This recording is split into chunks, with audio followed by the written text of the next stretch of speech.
Good evening, everybody. Thank you for your patience. We'll be starting shortly. The mayor got tied up with something upstairs. He's on his way down.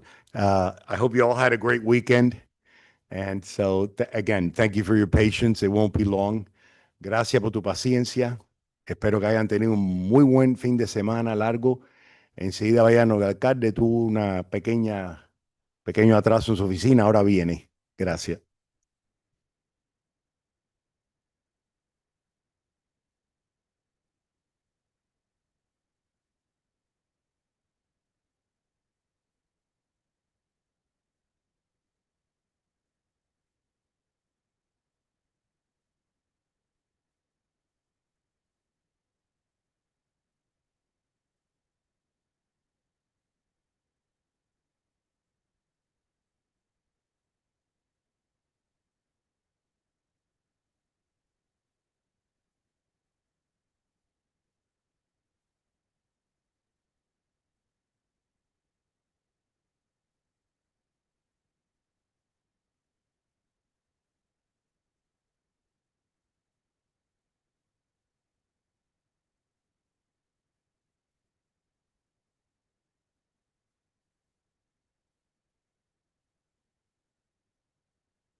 Good evening, everybody, and thank you again for your patience.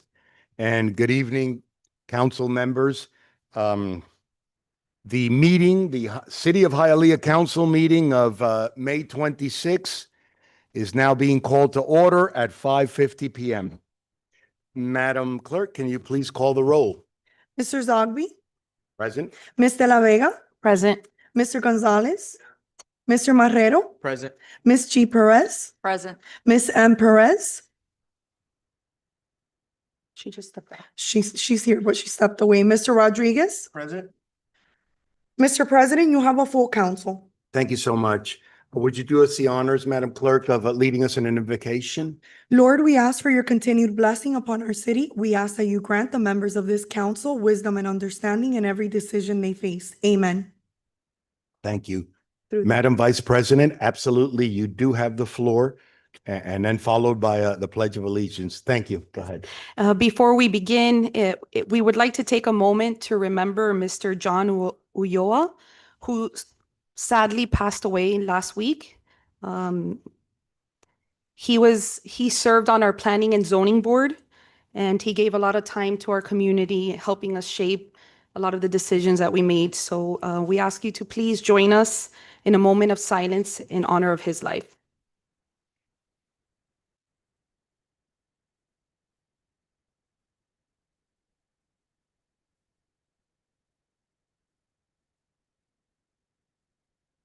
Thank you. Please stand for the Pledge of Allegiance. Face the flag, right hand. I pledge allegiance to the flag, of the United States of America, and to the republic for which it stands, one nation, under God, indivisible, with liberty and justice for all. Thank you, Madam Vice President. John Ulloa was a good man. Thank you for that moment. Good man. Okay. Madam Clerk, can you please read the meeting guidelines? The following guidelines have been established by the City Council All lobbyists must register with the city clerk. As a courtesy to others, please refrain from using cellular telephones or other similar electronic devices in the council chamber. A maximum of 3 speakers in favor and 3 speakers in opposition will be allowed to address the council on any one item. Each speaker's comments will be limited to 3 minutes. No signs or placards in support of or in opposition to an item or speaker shall be permitted within the council chamber. Any person interested in making comments or posing questions on matters of public concern or on any item on the agenda may do so during the meeting. Members of the public may address the city council on any item pertaining to city business during the comments and questions portion of the meeting. A member of the public is limited to 1 appearance before the city council, and the speaker's comments will be limited to 3 minutes. Individuals should be respectful of the elected officials and staff and make every effort to speak with a moderate tone using appropriate language and avoiding personal attacks. Members of the public in the audience shall refrain from shouting or making remarks from their seats to the mayor, council members, or staff sitting on the dais. The public can view public meetings on the city's YouTube page. Thank you, Madam Clerk. Madam Clerk, what are our presentations for today? Sure. Emergency Management and the Fire Department, they lead a presentation by Global Empowerment Mission and FarmShare to highlight their partnership with the city for the 2nd Annual Disaster Preparedness Fair. Thank you. Is that you, Paul? Yes, sir. You have the floor, sir. Come on up. I'd like to Don't be introduce shy. you all, our partners for the community disaster preparedness fair this year. These are 2 juggernaut servants. Global Empowerment Mission, their name says it all, and they stand by their name. And FarmShare, which we're familiar with, they've come together and they've supported our fair as one of the biggest supporters this year with an in-kind donation to help our community with hurricane preparedness kits. And we just wanted to display to our community who we have in partnership to their needs, whatever their need may be, before, during, or after a disaster. We're just glad that we have partners and friends like these that Hialeah can call at any moment, and they'll be there for us. They've already done it in the past, but I'll let them tell you more about who they are and why they're so good at what they do. Thank you. Good evening, everybody. Thank you so much for having us. Good evening. My name is Mario Lopez. I am from FarmShare, the largest independent food bank in the entire state. I want to say thank you for this opportunity to partner with the fire department and do this event in preparation of hurricane season. I'm always reminded of the question of when did Noah build the ark? Before the rain. Before the rain. Being prepared is the most important thing we can do in helping our community, having the supplies that are needed and the correct education of what is appropriate to having means of an emergency. It's something that we strive with, and we strive for every single time.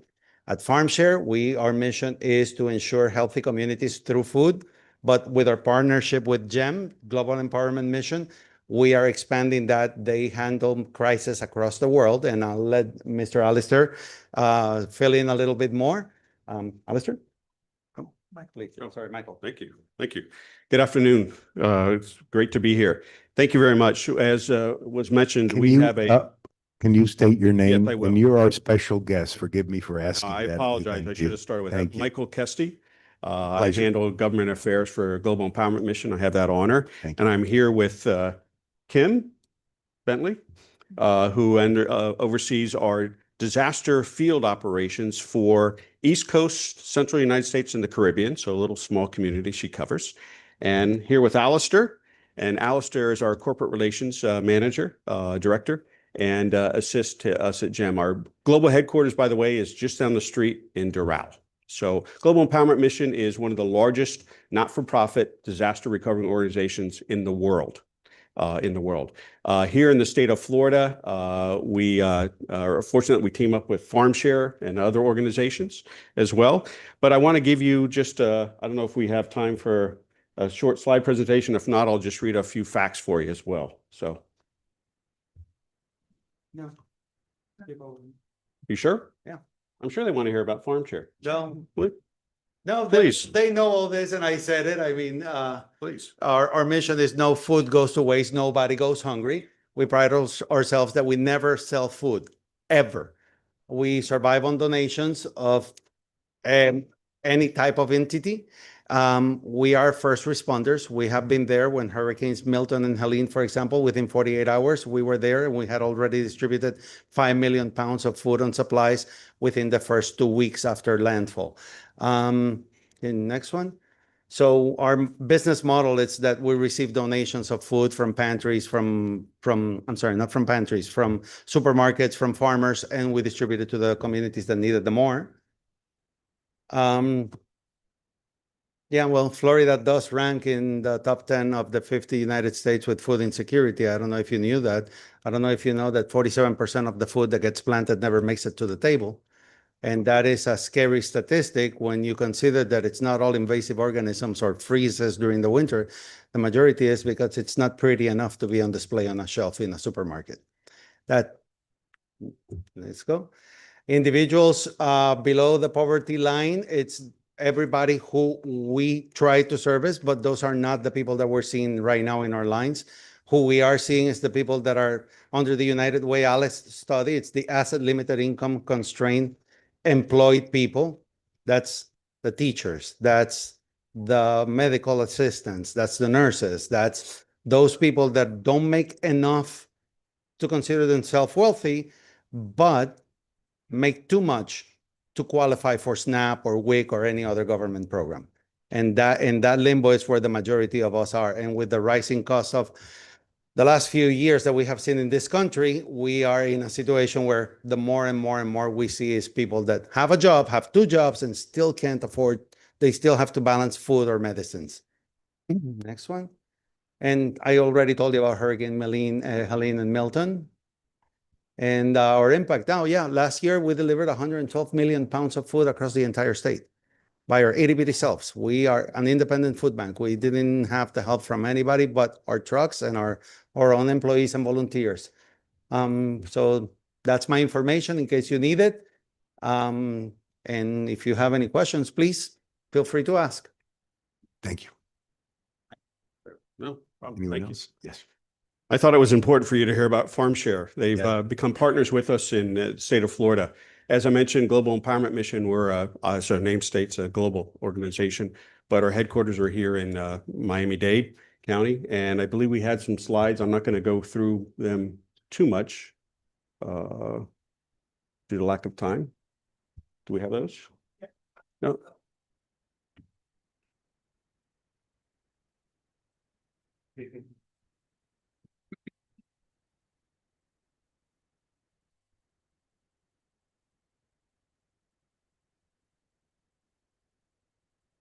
Again, I'll be brief with these. We've got a full agenda. Let's say Global Empowerment Mission.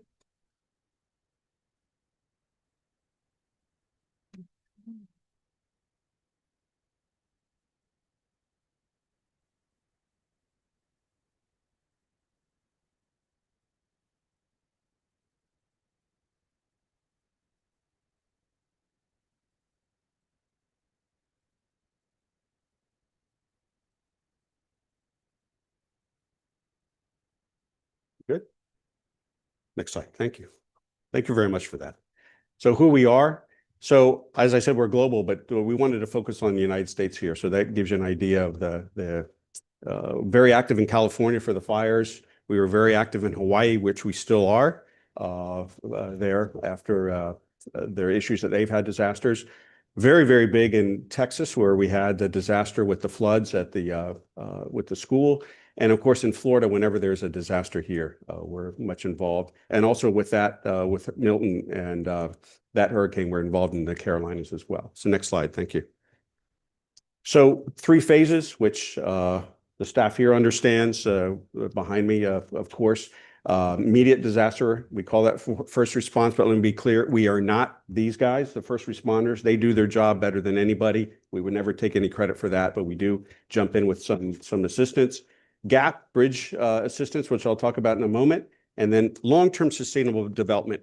And that's something that makes GEM very different from everybody else. As soon as the media, the cameras walk away, a lot of times organizations leave. No, we're there. We're the long haul. I mentioned Hawaii. We've been there for now going on 2.5 years.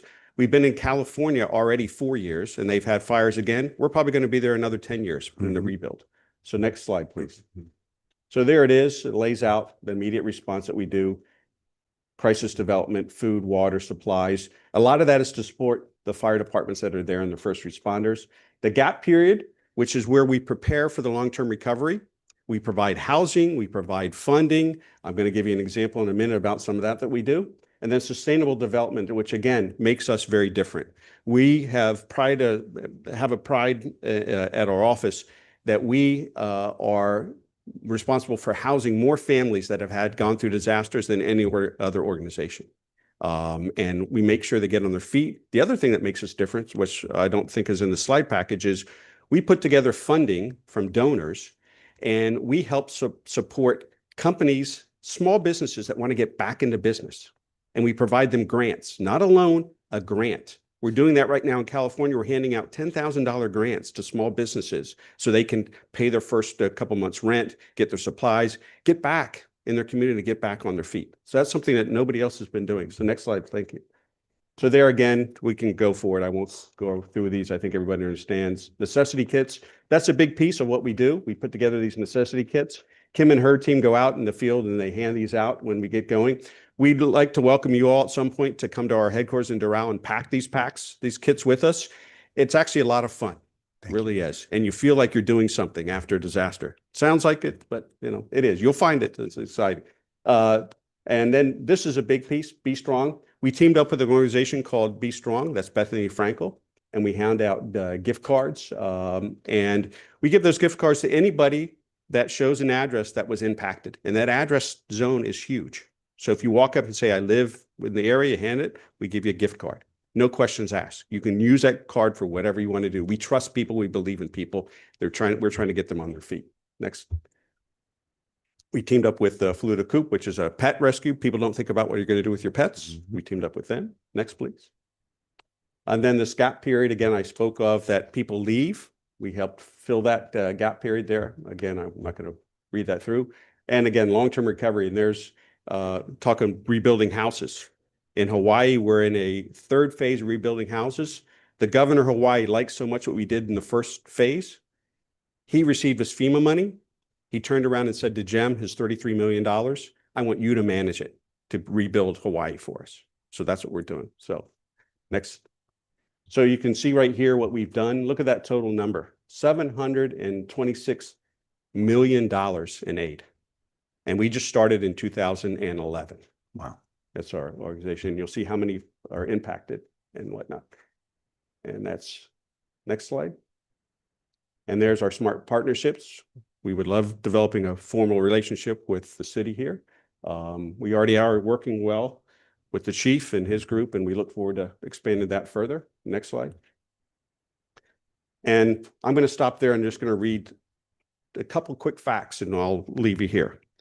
So during Hurricane Milton, which was the big one, and Helene, we provided 189 families. So this was right up the road from us here in Florida with housing. 121 businesses we gave grants to. 65 truckloads of food and supply, a lot of that with our partners Farm Share, and 37,000 meals we prepared and handed out for that one. The other one that I can talk about locally that would impact you is, remember Surfside? The towers that fell at Surfside? We stepped in immediately with those towers. We ended up within a very short period of time of raising $397,993 to give to the families in the fund. We ended up converted those to Visa cards, giving them to the families. We helped 34 families get permanently relocated. Permanently, it means 6 months or more. 34 families, we paid for that to get them into a place to live. 250 family kits we did. And then on top of that, $349,000 worth of relocation funding to help them further on with what they do. The reason I wanted to end with that is just to show that locally, that's what we can do. Hopefully, we don't have disasters like that too often, but we all know it's going to happen. So as our partner here at FarmShare said, we just need to be prepared for this. So if there are any questions, we'll take them, and I apologize for going on so long about it, but I'm proud of what we do at GEM.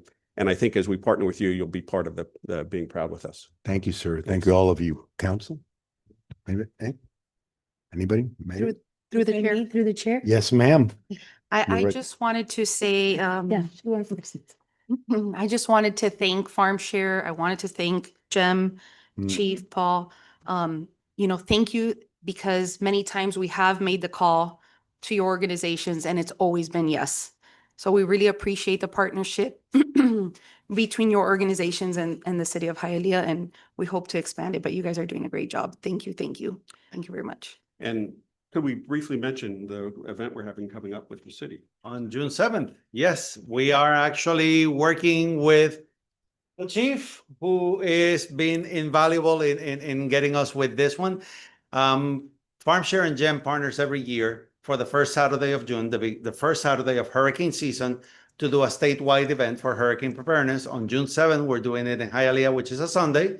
And we kind of hope to see each and every single one of you there helping us out and meeting with the people and distributing this very necessary preparedness items that will be in the boxes. Because like I said, you need to be prepared and, hope for the best, but prepare for the worst. Yes. Yes. Yes. Thank you. Don't go. Don't If go. I may, just Madam? through the chair, Yeah. I just wanted to echo what Councilwoman De La Vega said. Thank you so much for the work that you do, Chief Garcia. Thank you for uniting us with these organizations. Mario, that we're so grateful for constantly all the community outreach during COVID, and now you haven't stopped. And I'm so excited, not because I'm a Bethany Frankel, Real Housewife of New York City fan, but because I've seen the work that GEM does, and I'm so happy that now Hialeah gets to be a part of that. I think you guys are a phenomenal organization, and I know that I would love to go down there to Doral, maybe right before our event that Saturday, and help pack some boxes. So please, if you can share the information with me, I would love to be there with you guys. All right. Thank you, and God bless all of you. Thank you. We are lucky to have you all. Oh, go ahead, Chief. Thank Let you. me close it real quick. Good evening, everyone. Good evening, Mayor, City Council. Good evening. I'm Fredo Perez, 83 East Chief, Fifth Street. name, please. I'm Fredo Perez, 83 East Fifth Street. Thank you. So on behalf of the fire department, I just want to say thank you to GEM, Global Empowerment Mission, FarmShare, Chief Garcia, for their partnerships, because government can't do it all alone, right? So partnerships matter, and working together before, during, and after a crisis is what makes a difference. So thank you guys for doing that. Thank you, Chief. Thank you, Mario. Michael Bentley, was it? And Peter, was it? Where'd I get Peter? My old ears. I tried to thank you so much for you. I would have thought that FarmShare was based out of Hialeah, because you're here all the time. We're so grateful.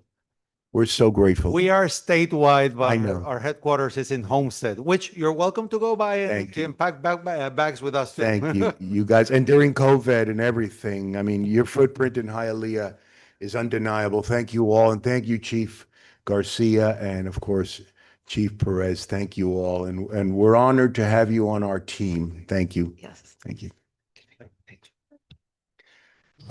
No more presentations, Madam Clerk, right? No, sir. Okay. Item 7 is comments and questions. Madam Clerk, who's our first registered speaker? Barbara Canales? Come on up, Barbara. And you know the drill, my dear. Name and address, and you have up to 3 minutes.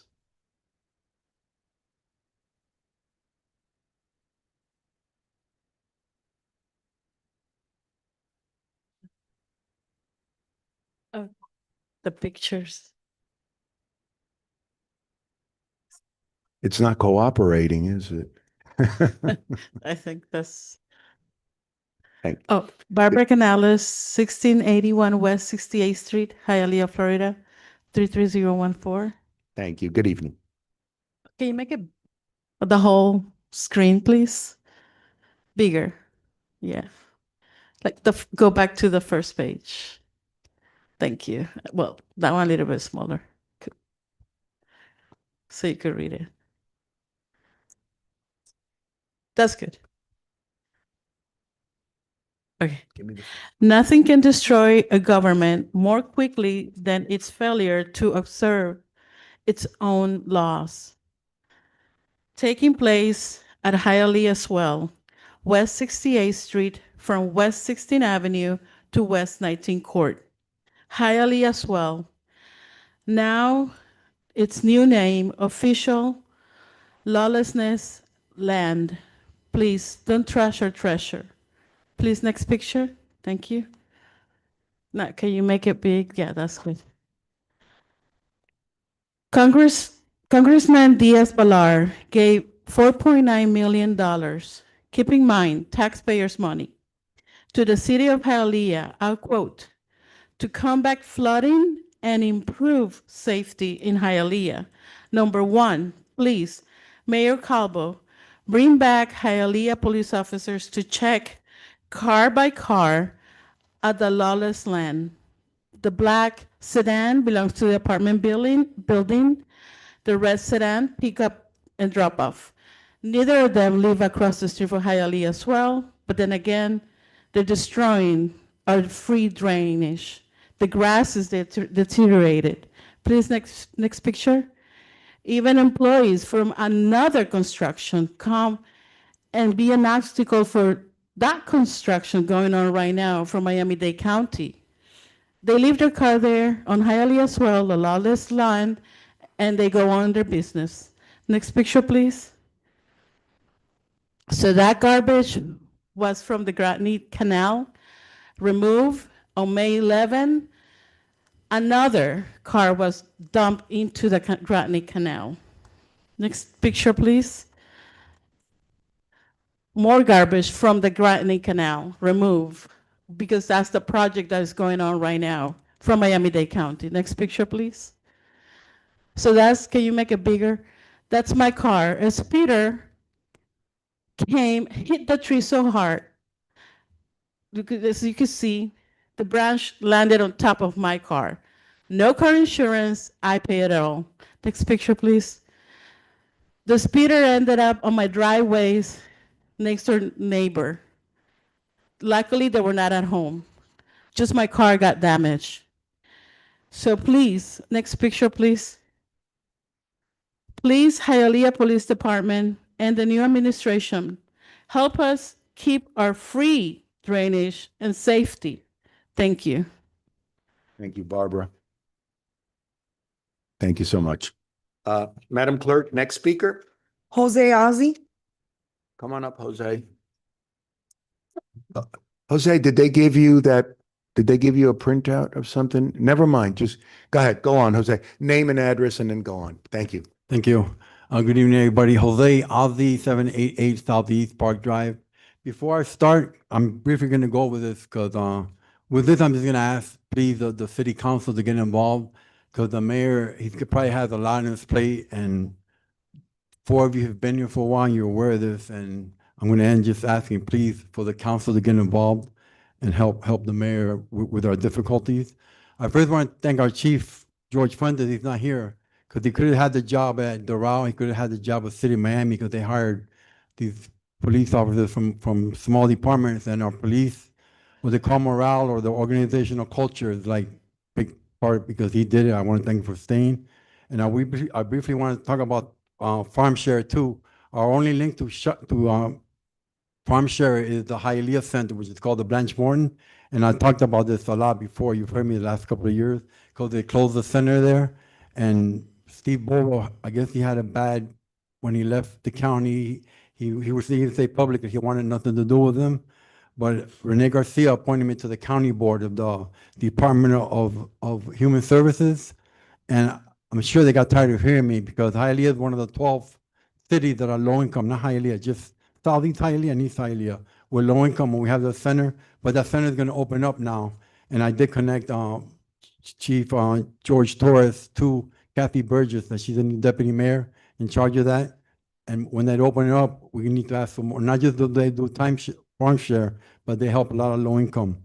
So briefly with this, I've talked about this a lot. All I want to say with this is, so we pay special taxes to the Children's Trust Fund. It was supposed to be an additional tax to help what Hialeah did was they took the money from the Children's Trust Fund and they eliminated the other program, all programs instead of increase. All right, next slide. So I've talked about this, all of our pools being closed. I'm gonna zero in on Babcock Pool because when we privatize our swim lessons, if you notice, Babcock Pool's only open from 1 to 4 p.m. The parents get out of school at 4 o'clock, and you notice from 4 to 7, it's privatized to that company. And the price of the swimming went from $45 to $150. Where City of Miami is still $45, even Miami Springs is $50, $60 for non-residents. So Hialeah going there. And you see everything we have closed. And Mayor, I did mention it to you a lot of times. We don't have money in our budget for lifeguards. We can't do nothing about this. I mean, and okay, next slide. Just briefly with our neighborhood, like even Mylanda Park, when I worked there, we had 100 people in the clap, 100 people in the free camp. They have nothing at Walker Park. They don't even offer lunches. Next slide. So I'm going to mention Isis Garcia. When she got involved and she got partnerships, you could always go to a partner, to the big companies, the developers. As an emergency basis, we need to bring the lunches that are offered for free from the county. We're giving out free money, free lunches, and at least get emergency money, open up the parks and open the money, and take advantage of the free lunches. The kids get to school. In school, they get the free lunches, but in the summer, they get the free lunches through the parks. But because we don't even open the parks in the morning, we only need to open 4 parks and they'll be eligible, at least at a minimum, please. Get emergency money, open those 4 parks, and offer thank you for letting me go over. And just let those 4 communities get free lunches, because it's free to us. We just got to put part-time staff. Thank you for listening to me. Jose, Gabby, do we have an extra copy of the response? I want you to get read it. Next meeting, come back, mull it over. The Parks kindly gave a response because you deserve a response. I didn't see it. Yeah, can you, Or we can send it to him via email. yeah, we've got your email. Can we do that? Yeah, thanks for letting me go over. Thank you. Have a good night, Jose. Next speaker, Madam Clerk. Gabriel Rodriguez.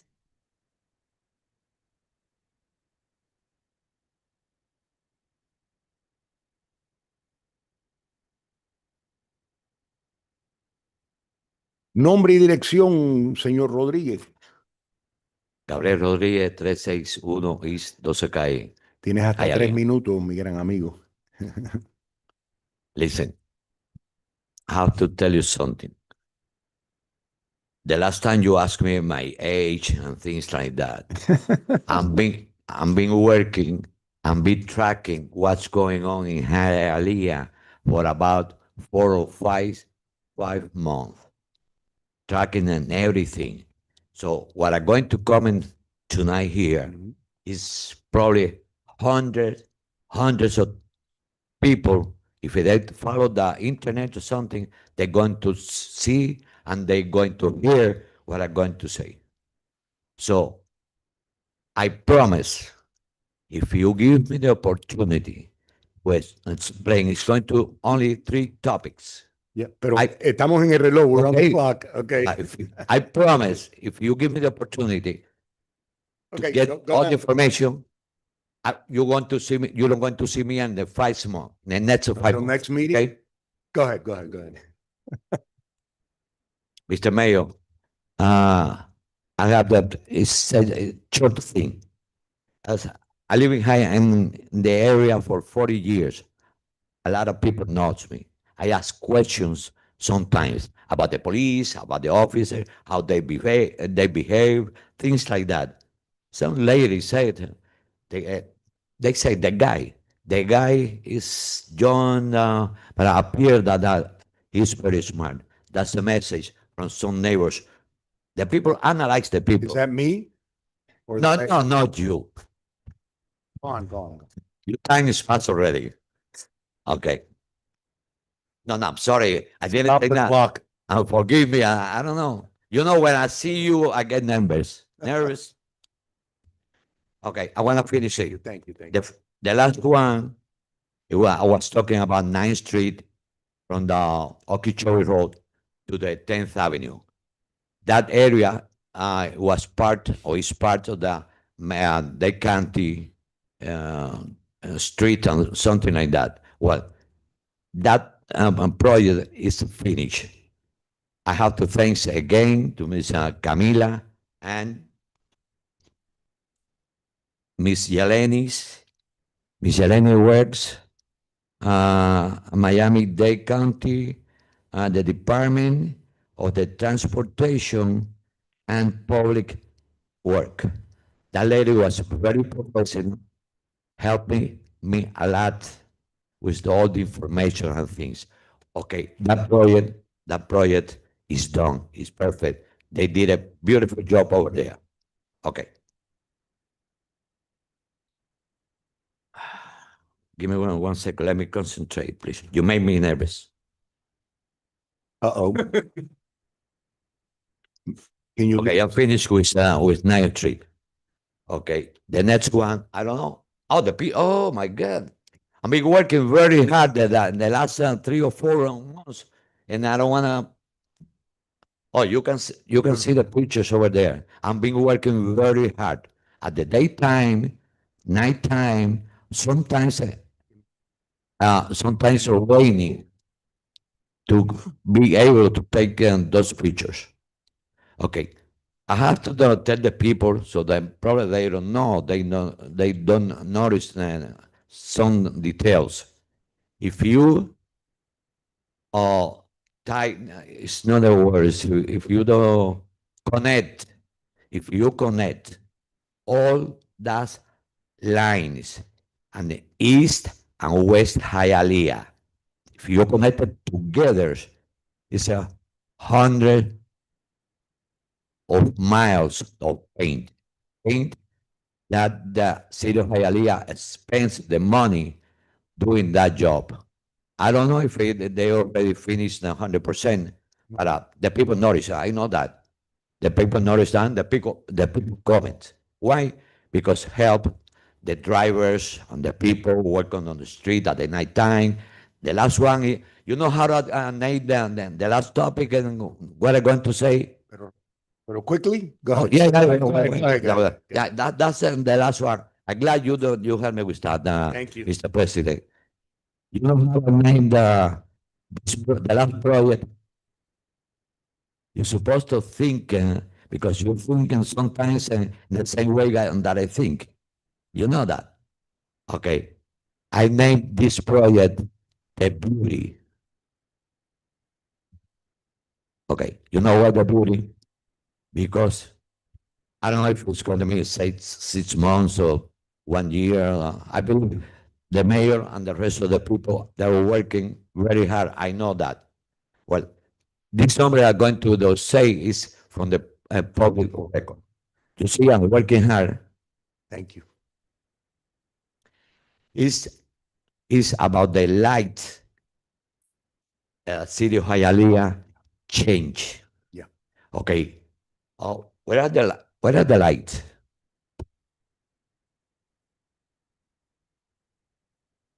Oh, this is the light. Okay. You can see that light. Don't take it out. I have to explain what's going on. Okay, I got it. I see darkness. That one looks like that yellow light. Yeah. So the city of Hialeah, from the budget spending, I'm going to say how much more or less the city of Hialeah is spending that. The city of Hialeah spends $1,598 and $955. I mean, they're supposed to say 1,058,000 with $955. That is the way the city of Hialeah taking care of the people and things like that. Thank you. They spend it. Always people going to say, they do it for some reason. Nada. Thank you. Nothing. It's for the reason it's going to be better. The people cross the street at the night time. That's why I said I've been working day, night, and sometimes raining. Why I mentioned night? Because at the daytime, it's no way that I can take a picture because it's no light. Thank you. Thank So, you, Mr. Rodriguez. I'm finished. Couple of seconds. The daylight is going to consume less hour, that means less money going to spend in that. It's going to be the visibility on the street for the police, for the people crossing on the street, and it lasts. The LED daylight lasts twice, and the time the yellow one Thank you for Well- noticing. Thank you, sir. do I keep on the promise that I'm going to be here now? Except if something big happening in Hialeah, you're going to see me next week. Of course. Otherwise, you won't. Always a pleasure. I appreciate the Gracias. time you gave Thank me. you. I'll be waiting for that, Thank you, Mr. thank you. President. Thank you. Thank you. Thank you, Mayor, Chief. I appreciate you noticing it, okay? De verdad. Okay. Thank you. Next speaker, Madam Clerk, please. Christopher Monson. Full name and address for the record, and you have up to 3 minutes, sir.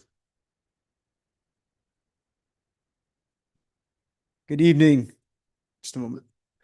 Good evening, Mayor, Council President, Madam Vice President, esteemed members of the council. It is a pleasure to address a new administration. And I'm here today on behalf of the Christian Family Coalition. I was personally approached by them to present before you a resolution to honor a great American patriot, a Christian, a hero, Mr. Charlie Kirk, who was assassinated in cold blood on September 10th of last year. The city of Hialeah is a city made up of American-loving patriots who fled communism in Cuba and other Latin American countries. So when I was approached with this idea, I thought that it was highly appropriate for our city to enact a resolution commemorating the birth date of Charlie Kirk and having a Charlie Kirk Day of Remembrance in our city. Furthermore, this resolution would include a stand in our public libraries honoring Mr. Kirk's books, his life, and the lessons that he had to teach to our youth.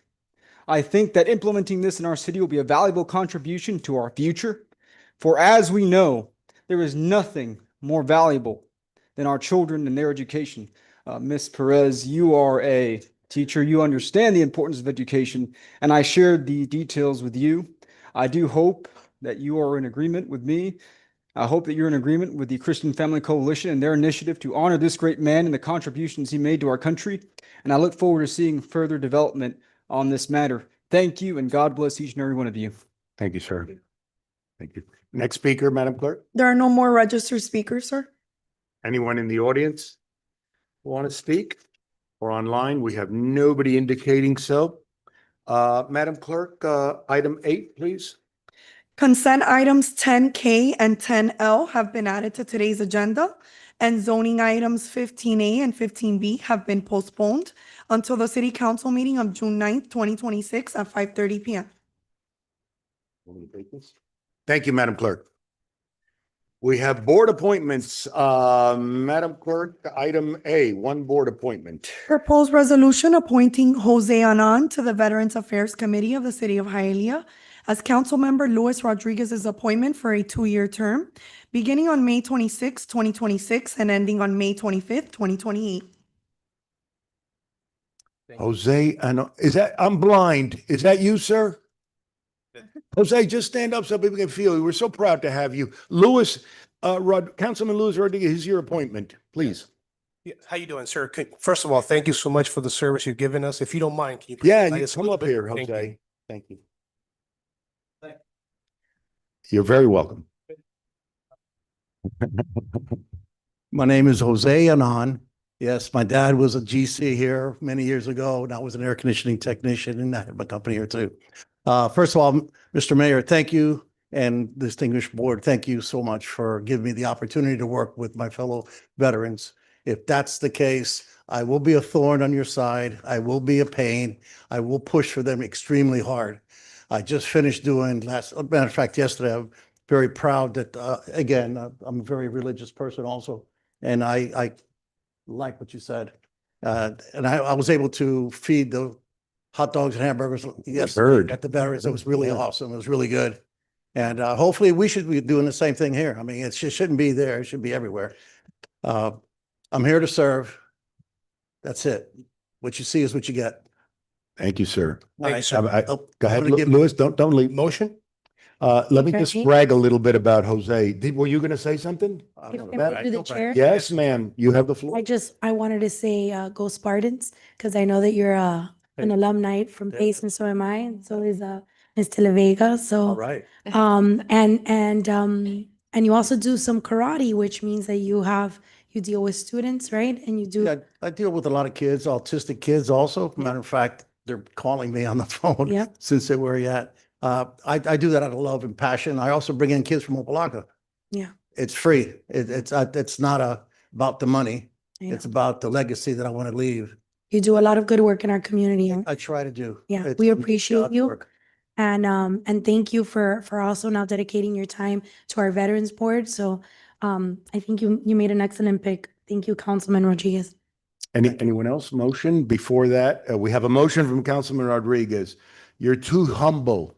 You are a Vietnam combat veteran. It's okay. You are a bad boy, sir. You are a high-ranking black belt. And you are, I am you God's look great. instrument. And thank you. Thank you for wanting to serve with such enthusiasm. Such an honor to have you. Thank We you. have a motion from Councilman Rodriguez. Do we have a second? Second. Second from Jaylee, That's fine. the Perez's, Toin Cost. Second from Council Vice President, I'm sorry, second from Your time Councilwoman coming up. Monica Perez. Please call the roll. Ms. G. Perez, Yes. Ms. De La Vega, Yes. Ms. M. Perez. Yes. Mr. Rodriguez. Yes. Mr. Zogby, Yes. Mr. Marrero, Yes. Mr. Gonzalez. Yes. Motion carries. The item is approved. Thank you, sir. God bless. Have a great night, too. Thank you.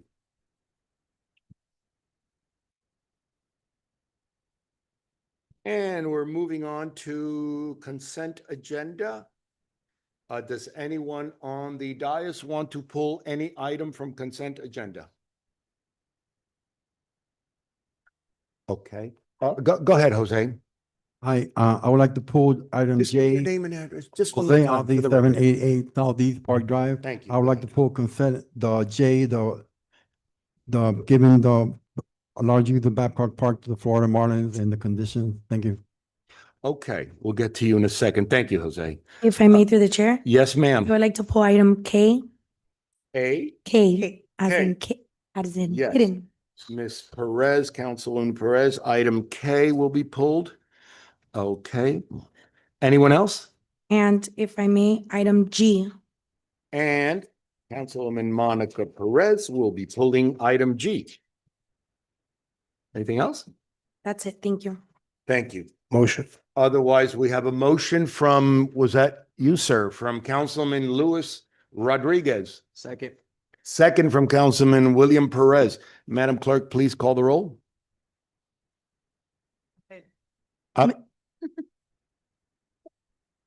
Sorry, it's been a long weekend. From Councilman Willie Marrero was our second. I called him Perez. Can I call everybody Perez? It's going to make it so much easier for me. Thank you. Madam Clerk, please call the roll. Ms. De La Vega, Yes. Ms. M. Perez. Yes. Mr. Rodriguez, Mr. Zogby, Yes. Mr. Marrero, Yes. Mr. Gonzalez, Yes. Ms. G. Perez. Yes. Motion carries. The consent agenda has passed except items G, J, and K. Thank you, Madam Clerk. Madam Clerk, please read consent item G into the record.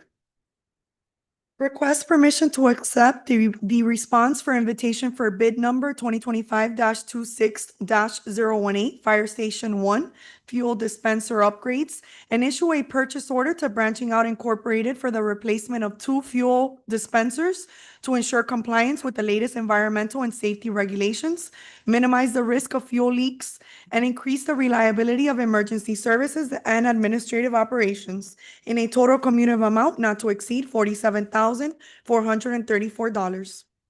Councilwoman Monica Perez, you have the floor. Thank you, sir. You're very welcome. Hi, Louis. How are you?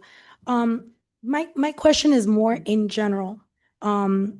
It's no secret that we have many fire stations, right, that are needing a little bit more care. And I know that we've focused on some of the kitchens. I know that we're, kind of moving some of the logistics and improving some of the quality of the bedrooms and the bathrooms. But there's still a lot of concern. I've had a lot of different people from the department reach out to me that there's termites, there's broken washing machines, there's an AC unit that went out for about a week or 5 days. I understand that the washing machine, was ordered, we're waiting for parts. My concern is once this is reported from the fire station, right? Once logistics gets that form, that call, and this is a quality of life kind of situation where they're there 24 hours, right? We can't have them go down the hall to another office. What kind of emergency kind of work call can we do? For example, the air conditioner or the washing machine. Once the department, not you specifically, but once the department gets this request for these parts or these upgrades in the infrastructure, do we have a minimum, a timeline that we have to respond, that we have to kind of make it critical? How does it work? Walk me through that if you can. Can't walk you through any of that. I'm here for fuel dispensers to put the fuel, That- that's what G is, to put gas in cars. I understand. That's why I'm saying to order the parts, It's already available. So you guys have the same hair color, the same height. He's not wearing the glasses. Jordan, better looking. Sorry, Louis. Maybe I need glasses from over here. I know what I told, but I called you by the wrong name. It's Vincent. Sorry. How are you? Jorge Martinez, 900 East 56th Street. Yeah, we received maintenance requests for all citywide. Right. We have excellent relation with the fire department regarding everything that they need, and we respond immediately. Everything depends on what we need. An example that we have when you mention AC, if the some of the AC, the parts are not available locally. We have one in talking to the chef. We have in fire station A, a unit that we have to put portable for 5-ton units because we don't have the coil. The coil coming from north. But we have also a plan for renovation of all the kitchens. We already did number 1, number 5, number 7. We are going to do next month, number 3. That means we have a plan with the fire department, improving all the fire station, but the maintenance request that they ask for it is directed with us. And we respond as soon as possible, but all depend on the resources that they need. So for example, the termite issue. The termite issue has been, let's say, a month already an issue at this The location. what, say again? The termites? Yeah. The termite issue, I think it's in Fire Station 2. You get the form soliciting that we need this improvement. How long does it take from when we get that to bidding that out, considering it's where they're living, it's their home, it's not, No, we have company to treat the termites. okay, The only thing that we do when it's a big project, we are supposed to get at least 3 quotes and we go from there. But we have 2 or 3 companies that were directed with us when we have the problem with termite. But we don't have something that said that has passed for months or something like that. I don't, if you have that record, let me know. I don't have. you were not made aware of the termite issue at Fire Station 2? No? I need to check, but I don't have that like a priority or something like that, or something that is happening that isn't big scale. Okay. You can find some termites someplace and come in and do local treatment. But Right. if there is an issue that is all the station, we treat that completely different because we have to put the tent, or Right. we have to do the fumigation, it is on the ground termite. And for example, the washing machine being broken, they're living there. We don't have extra washing machines that we could just take to the station, plug it in until we wait for a new one to get in, No. that we can help during that Repair, time? it is possible it is fixable. We have a team that work with that and repair. If not, we place the order and as soon as it's coming, we change it. So we don't have a timeline. It's when you get the proposal of what's needed, immediately you address it, Yes, right? correct. All right. The problem is Okay. that remember, there is a process. We need to get the quote from the washing machine, Right. send to the system is approved. It's a procedure, but we got immediately.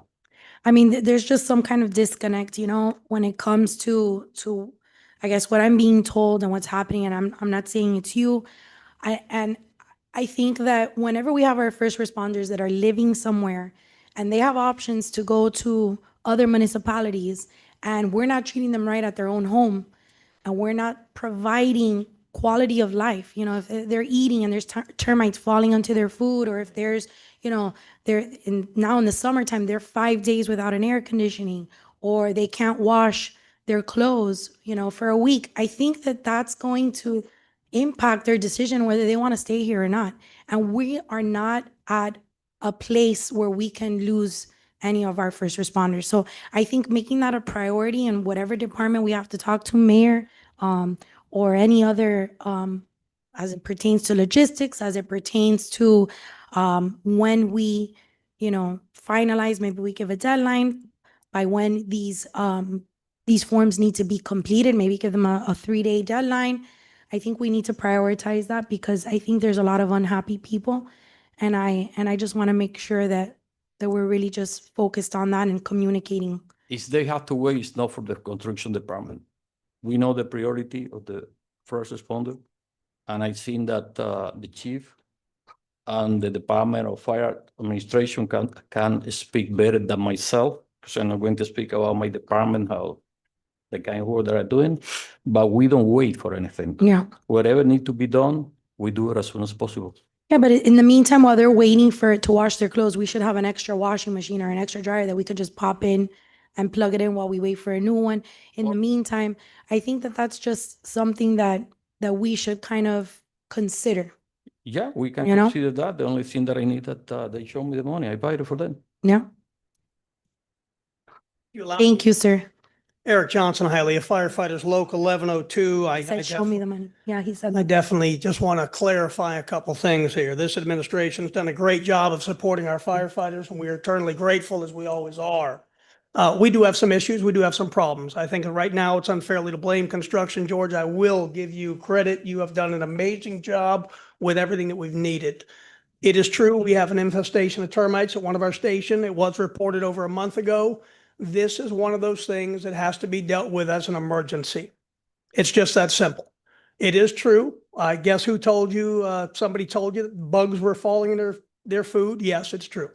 When they sleep at night, yes, they're landing on their bodies, and we still don't stop doing our job no matter what it is, and we're hoping those things can be dealt with. I did discuss with the chief earlier on today. I know that we had 3 different companies come out and give estimates, but this is one of those things that if we have a contractor that we do business with, these are the things that we cannot wait for. There was also a situation in the station where we do not have AC. This has been a frustration of mine for well over 20 years, as most of you have heard, especially Lewis, who's heard it 1,000 times, and Zogby, who's heard it 1,000 times over the years. If we have an AC that breaks at our fire station on Friday, we don't get any service till Monday. It's our reality. The guys still during the summer in 100-degree heat coming back from fires. I'll give you the perfect example. We all know that there was a huge fire in Opelika just the other day. Our units were sent out of Hialeah to backfill and cover Miami-Dade stations, is what we do for mutual aid. In the time that happened, we had 2 Code 1 fires within Hialeah, multiple trauma alerts, and they have to go back to a station with a minimal AC. The AC is working on a portion of it. They were kind enough to bring us a 5-ton unit. Hey, it's a crappy situation. We are all trying to do what's best for each other. We do need spare things. We do need emergency POs, and those are some things that should have been requested. We'd like them to be requested. It's nice that we hear about kitchens being redone, but I would ask the mayor, and I know he'll say yes, that we would like to meet with the fire chief and administration before we waste money on things that we don't need. If kitchens being redone, there's better stuff that we can send the money to. Okay, we can repair leaky roofs, we can repair air conditions, we can fix our rescue trucks, a lot of things that we can do to make that money, those dollars make more practical sense for those people doing a job day in and day out, 24 hours a day, 365 days a year. That's what we need. We need a little better communication within. You know, our station condition is not the best. And you are right when you said that we have younger people that look at the conditions here and say, oh man, look, I've had this station living in a trailer for 5 years. It was only supposed to be for 1 year. It's not easy. We're going to try to working together to do the best that we can. I mean, that's it. But there are functional deficiencies. And I would like, from a union standpoint, administrative standpoint, and even a fire standpoint, that we got to have better communication to fix it. You know, we have got to come out to go to the stations. We've got to see the errors that we're having, because that will drive the younger people away. It will. And you're right when you say we can't afford to lose another person. We're 22 budgeted vacancies right now from already a low number. Let there be no confusion. 2007, I had over 300 firefighters. It is now 2026. I have 236 firefighters, 40% increase in calls and 2 more fire stations. We're growing. The city is going to grow. Our fire department has to grow with it. We've been very neglectful of these things. We see in Miami right now, they're asking for a $450 million bond to redo their fire stations, their police station, their administrative building. Hey, listen, our oldest station is Station 4. I think that's from 1964, built by federal grant dollars on the east side of Hialeah, separated by the railroad tracks. Our second one is Station 3 on West 8th Avenue and 49th Street. Some of you grew up around that station. We actually used to have a brass fire pole come out. We used to have the station facing 49th Street and the West 8th Avenue. We do need a lot of repairs, and we need the allocation of money for those repairs. But unfortunately, being a blue-collar city without a new stream of revenue, those things are hard to achieve. They really are. But we have to start working together with better communication to get things done. But to blame you, absolutely not. You've done a phenomenal job, and you always do a phenomenal job. Thank you on behalf of our firefighters. Thank you, sir. Let me say something. Chief, did you want to say anything? Okay. Just a second. We receive work order for every place in the city. When we receive something like the AC or something like that, we try to resolve immediately. The example that we are putting that he was talking about was the unit that have parts in the north that we cannot fix it. I knew that Thursday at 3 o'clock in the afternoon. We put the temporary unit the next day, 8 o'clock in the morning. Running new circuit, putting new things that we have to adapt for the system. I mean, we don't wait when there is an emergency. We don't have part in stock because we don't have the money to do it. We can have a washer, we can have a dryer, that's not a big deal. But when you have 12-ton unit, 20-ton unit AC, that is not feasible sometime in a day.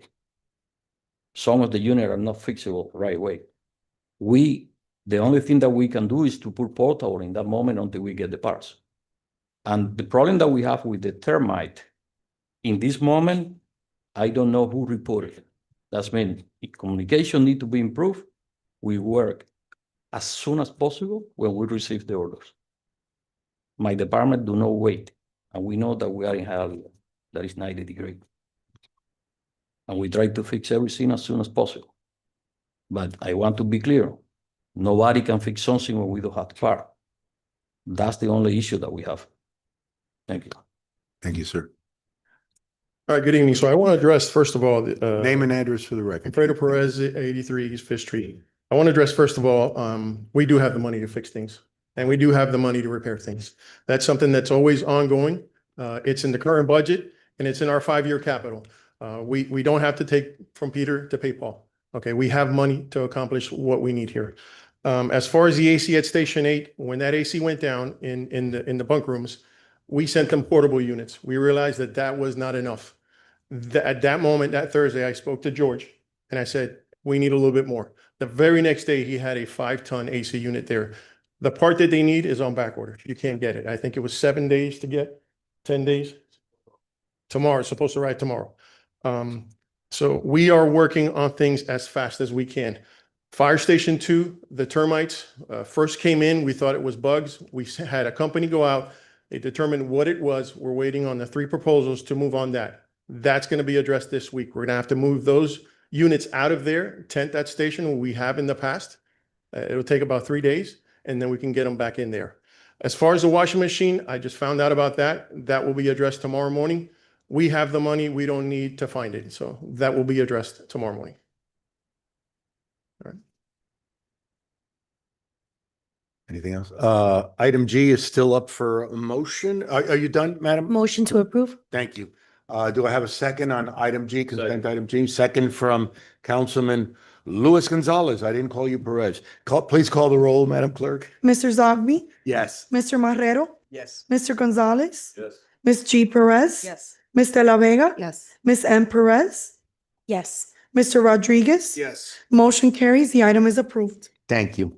Madam Clerk, can you read item J from consent portion into the record? Proposed resolution to approve a license and use agreement between the City of Hialeah and the Miami Marlins Foundation Incorporated for the development operation of a youth academy at city-owned property, and authorizing the mayor and the city clerk as attesting witness on behalf of the city to execute the agreement attached hereto and made a part hereof as Exhibit A, and providing for an effective date. Jose, just again, for the record, name and address and then go on. Thank you, sir. Jose Alvin, 788 Southeast Park Drive. Thank you, sir. I want to address this because this is like ongoing theme. We don't have staff, we don't have personnel, so we're leasing properties. I was for this, given the Marlins the opportunity to use Babcock Park until 2 weekends ago. There was a tournament there ran by the Marlins. There was 12 teams. There was only one team from Hialeah. So are we gonna, is this in writing how much the Hialeah residents are gonna use this park? Or is this gonna be their headquarters? They already have is this gonna be the headquarters of South Florida and we're gonna use the 5%? I ask that you table this, and because I still haven't got public records, and I know the city council has not read the contract. It is in writing. I want to give a history of the Florida Marlins. When they built the stadium, they lied to the residents. It was always proven that they lied to the financial records, and we paid a lot for the Marlins Stadium out of the public funds, right? And the history we have with leasing our parks and losing control is not good. I'm going to mention, remember when Cohia, we gave Cohia 50% of Slade Park.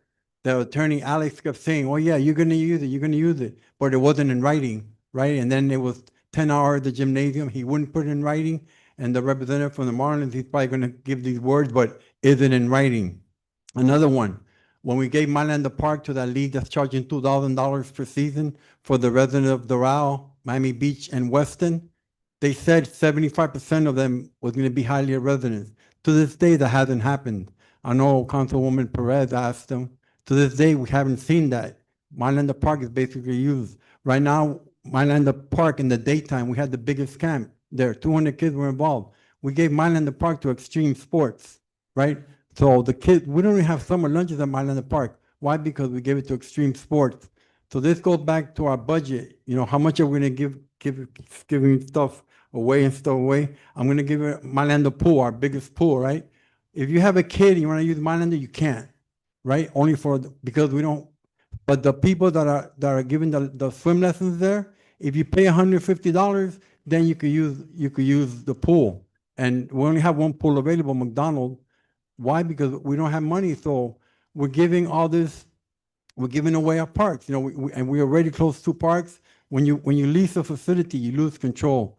So Mayor, I'm going to ask you table this, that everybody see it in writing, how much Hialeah is going to use it, or is this going to be for the South Florida League, which it looks like it, or can you tell us in writing how much our Hialeah residents are going to be able to use Babcock Park? If you could please, in writing, what's in writing, not what they say.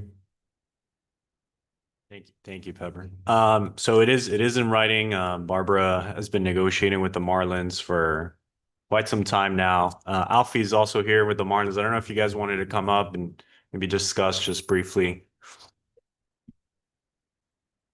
But it's quite a lengthy document. It's some 67 pages, and it goes in all the details, all the minutia. Barbara, you want to give us kind of like a brief overview? Now, the constituent indicated that this is a lease agreement between the city and the Marlins. This is not a lease agreement between the city and the Marlins. This is actually a license and use agreement. So basically, the Marlins have committed to developing and operating a youth academy in our city, in Babcock Park specifically. The Marlins will actually be building and improving the fields at Babcock Park for use of our residents. They've actually committed that in regards to participation of the Youth Academy, that 75% be of Hialeah residents.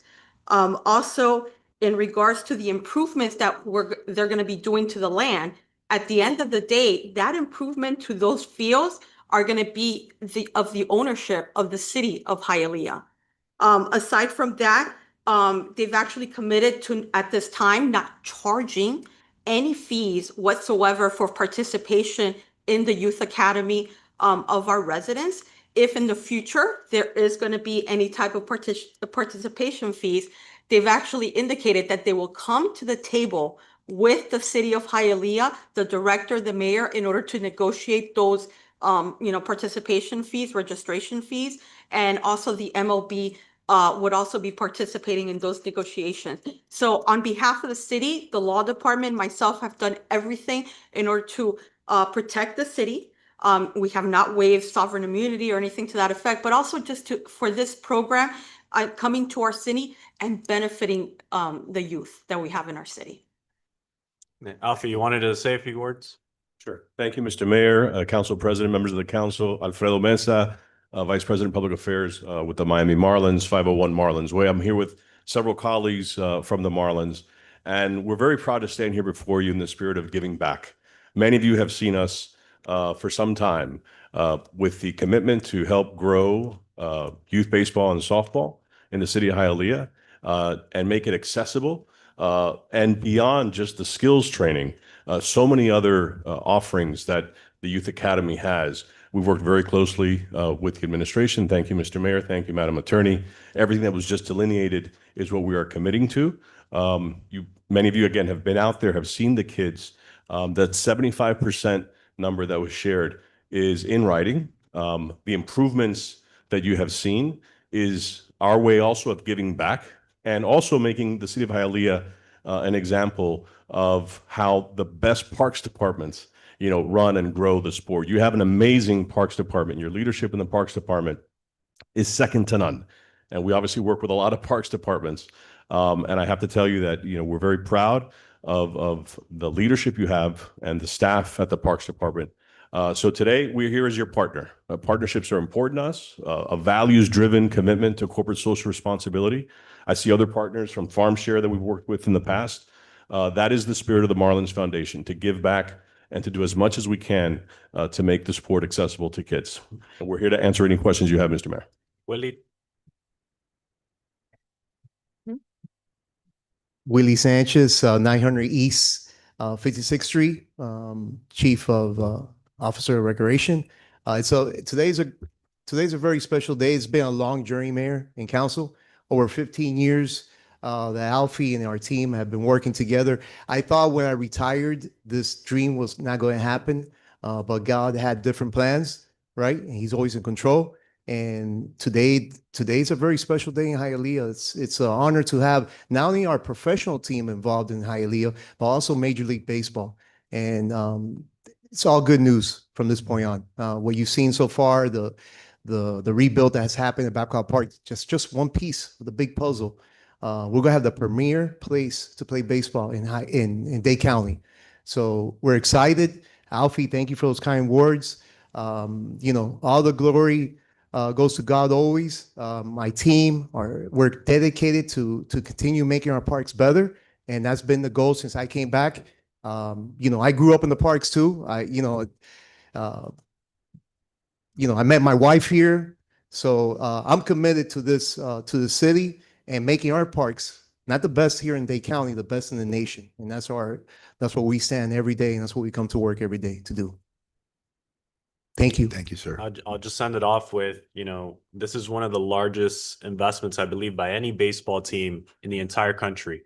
Certainly, we've put ourselves on the radar of Major League Baseball, and we're going to have a beautiful event, hopefully in the next couple of weeks, honoring this. But it's a win-win for the city. It's millions of dollars of investment into our park system, into Babcock Park specifically. And the fact that we're able to provide the classes and the academy and all that stuff, the gear, everything for free to Hialeah residents is a home run, quite literally, no pun intended, for the residents of Hialeah. So we're very excited for this partnership. And like Barbara said, at the end of the day, we retain the property, we retain the improvements done to the property, and we're providing a service to many of our residents that for many years didn't have it. So it's a very special day, and we're going to have a more in-depth rollout in the coming weeks once we were able to coordinate schedules. Sorry, ahead, sir. I don't know what the protocol is. It's just that I heard the discussion happening. Mario Lopez, 2313 Thank you, West sir. 69th Street, Unit 1. Yeah, thank you. At FarmShare, we have a long-standing partnership with the Florida Marlins. And if I can describe that partnership with one word, it will be selfless. They are completely selfless. They are probably one of the best partners we've ever had. And I think the city of Hialeah will be doing what it's in the best interest of the residents of Hialeah to engage. I don't know what the details of the contract are, and I leave that to you, the smart people. But what I can tell you is that every time that I picked up the phone for the Marlins to help me out with anything, they've been there. So I just thought that that was point and it needed to be mentioned to here. Thank you. Thank you, Mario. And good to see you again, Alfie. Pleasure of the council or any comments from the council? Through the chair. Yes, sir. So Alfredo, I want to thank your office has been very transparent since the first day we started talking to them, and every question I've ever asked, trust me, you guys have been great. I was very skeptical at the beginning. I asked a lot of questions. Everything was clear for me. So thank you for investing. Like the mayor said, this is an honor for us.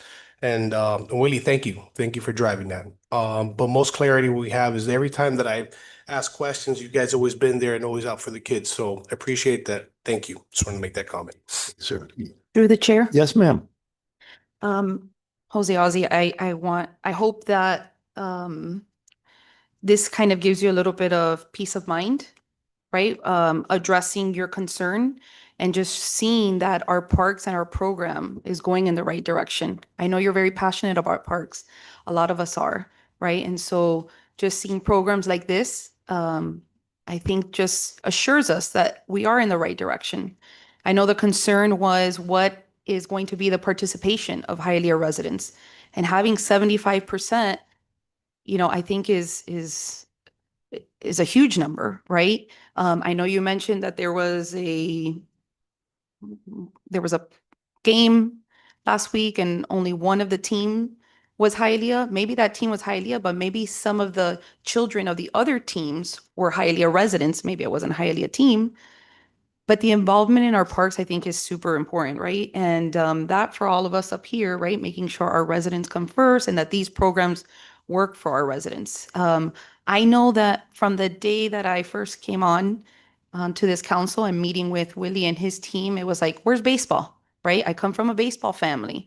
My husband, my brother. And so seeing the Marlins investing in the city, I thank you. I'm excited about it. Again, the concern was what will the Hialeah residents' participation be? And we want to make sure Hialeah residents can participate in this. So I'm very thankful for that. And I'm very excited to see that baseball's back because that is such a huge part of our city. So I'm very excited to see you guys here. And Ozzie, I know you're passionate about it, but I think we've answered your concerns. Just one caution. When we privatized Babcock Park to El Duque, we heard this game. And when we privatized when T-Mobile privatized the soccer programs, we heard this 75%. I'm not saying they're not going to hold them, but I hope hold them accountable and look into the soccer parks that they promised to 75%, and that hasn't happened. I hope they look serious. I hope they keep their promise, but don't turn your back. I mean, make them fulfill their promise. Thank you, Mayor. Thank you. Thank you. Thank you, sir. Through the chair. Denied. Pleasure. Yes, you have the floor, Councilman. Very funny towards me every time. Notice that. Because I like you. Well, I just want to say that as somebody who grew up loving baseball and playing baseball at the parks here, played at Hialeah High. I actually played against, at the same time, against Alex Fernandez, who became a baseball player with the Marlins. That this would be a dream come true if I was at that point in time in my life to have the legitimacy of the Miami Marlins, a professional team, which is the ultimate dream that every kid here playing ball wants to make it out to the major leagues. To have it in your own town, there's nothing like it. I mean, if I was a kid right now here, I mean, right now I'm getting goosebumps thinking about it. I'll be like, how do I play there? How do I get there? And I know they're going to have your professional organization behind it. I grew up here at a time when really, it was the old school Cuban Guajiros, just eat the ball, just really no teaching, no techniques like I see nowadays. It's like a freaking science how they play today, But now I know, having this legitimacy and this profession behind it, I mean, I'm all on board.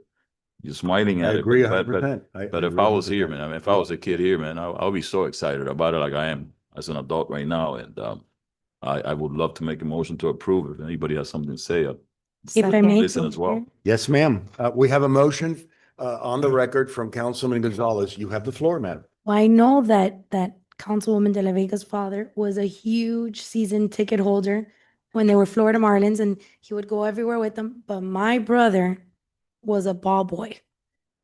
All right. So he was a ball boy for the Florida Marlins. So sorry, guys. I'm one-upping you. We're very proud. Like, we're obviously fans here of our team, our Marlins. As an educator, you guys used to have the education program, and they would come to the schools, and I would sign up, and they would all come and play with the kids, and we would do all the STEM activities with them. So you guys have always been in the community, and I could understand, Pepper, your concern. I respect your passion. I respect your intention, because I know that you come from a good place, and I understand your love for the parks. So I respect you. And history has been scary here. I agree with you. But I believe that the Miami Marlins are going to rewrite that history, and they're going to be a professional organization here. I have all the trust. And just because you've been bitten once, you can't be afraid to keep on doing it, right? So we have to have faith that this partnership is going to be something good for our community.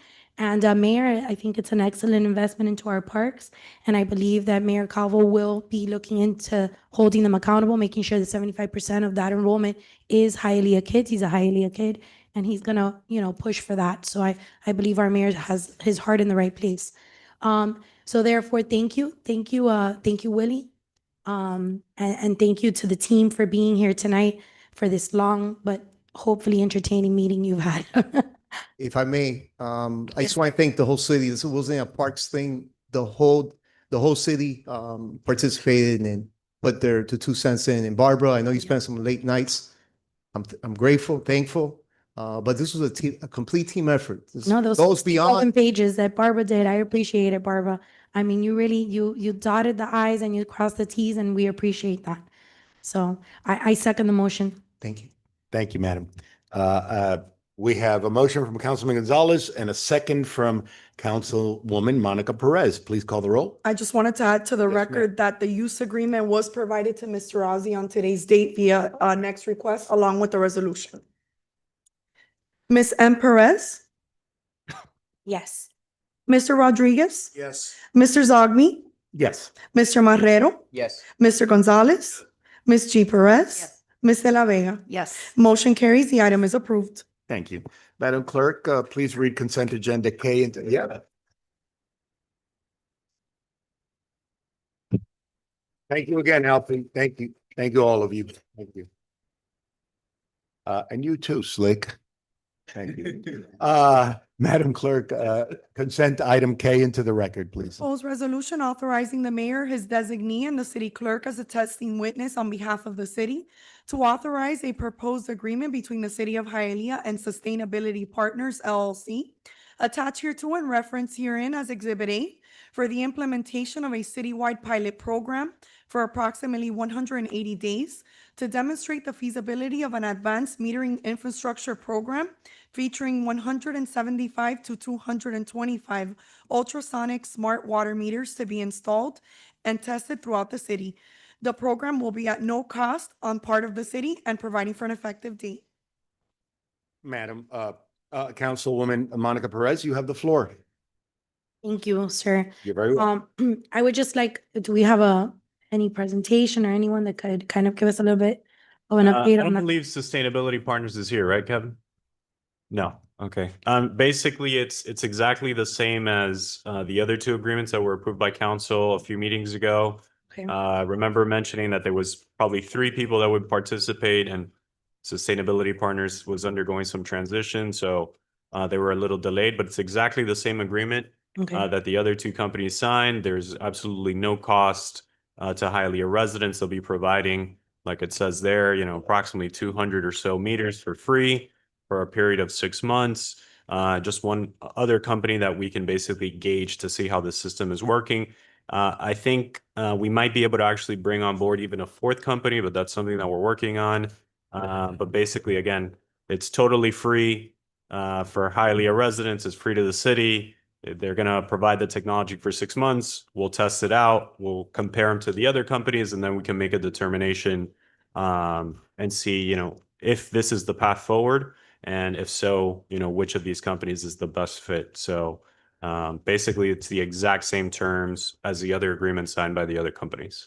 Okay, so then during this 180-day period, it says that some of the responsibilities lie on the city. So therefore, like, let's say if there's a leak detection at one of the properties, is it our responsibility then to notify them and to do like a shut off? Do we have access to that system to be able to do that? So part of the things that we're testing over the course of these 6 months is how good this technology integrates with our existing system. So that's one of the metrics, right, that we're testing these companies on. So I presume that some will integrate better than others. We will take no more responsibility than we currently do. The only difference is obviously the old analog meters being replaced by this new digital meter. And obviously these meters do provide higher information. They let you know, they have something called vibration detection for leaks. So they let you know if down the line there's a leak, they can detect that, they would notify us. And obviously it's the city's prerogative, as it always is, to repair those leaks if it's on the city side. Obviously, if it's on the homeowner side, same thing, nothing changes. It's always the homeowner's responsibility if it's on their side. But this is just a tool to allow higher notification. And that's something that you don't get with the analog technology. So it's one of the benefits that they bring, in addition to obviously reading the meter very frequently so you can detect these things with time and not let a bill rack up. And they have other features as well in terms of some of the technology. So all of these come with different access portals, so you can log in and you can see your current use even on a daily basis. A lot of these companies have apps as well. So these are all things that we're seeing how residents are actually buying into it and using it, if they're using it at all. And, obviously, basically, that's why we're going through the due diligence of going through these process. So in the meantime, I guess then they're monitoring the system, but it's just implemented as a pilot program. But they're watching the system, they're managing the data, Yeah, so we're collecting that while we're just allowing them access to these identified properties. Right. So we're going to have to work closely with them over the course of the next 6 weeks. Obviously, long term, right? If we were to pick one of these companies, then there would be a full integration where, we take full ownership. But obviously, this is a sort of a 6-month pilot. So we'll be working closely with them to the extent that we need to, obviously, in case any issue arises, during this process. Maybe Kevin could answer the next question that I have. It's a little bit more technical. When I was reading, it was saying that. Kevin, I invite you to come up to the lectern. Welcome. It says that there is a way to do like a single shut off. And I know that that's been like a big concern for certain properties that we can't access the meter, or for apartments, right? So would these new systems be able to actually turn off to a single unit within that apartment, or it still remains the same, that because you're in an apartment building, you can't shut off the The unit? answer is no. That is a feature that exists with these companies, but it's an additional piece of hardware. So We would have you would to have pay. to install that in addition to the meter. They're not going to be providing that for the pilot, but if we wanted to pursue that, certainly the technology exists, but it's an additional cost, additional hardware that gets installed incongruent with the digital meter.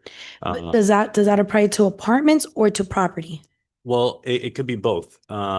Typically, in a single family home, you're going to have what's called the 2-inch pipe with the 2-inch meter. As you get to larger buildings, the meters increase in size. Then you get into the issue of sub-metering. So some apartments will have meters for every single unit. Some will have one for the entire building. And again, the technology is the same, but it increases in size depending on the amount of water that actually goes through. Okay, so then I guess at the end of this study, we can then maybe get some parallel data or information of the cost associated for those additional add-ons per company, right? Right, absolutely. So that's one of the things that over the next 6 months we're going to be working on, which is trying to understand, okay, how much would it actually cost us to install these technologies? Not that we favor them one way or another, but some of the other companies that the council already approved, like Core and Main and Badger, they already have contracts with the cities or the county. So there's, piggybacks that we can do. They can, have some very aggressive pricing.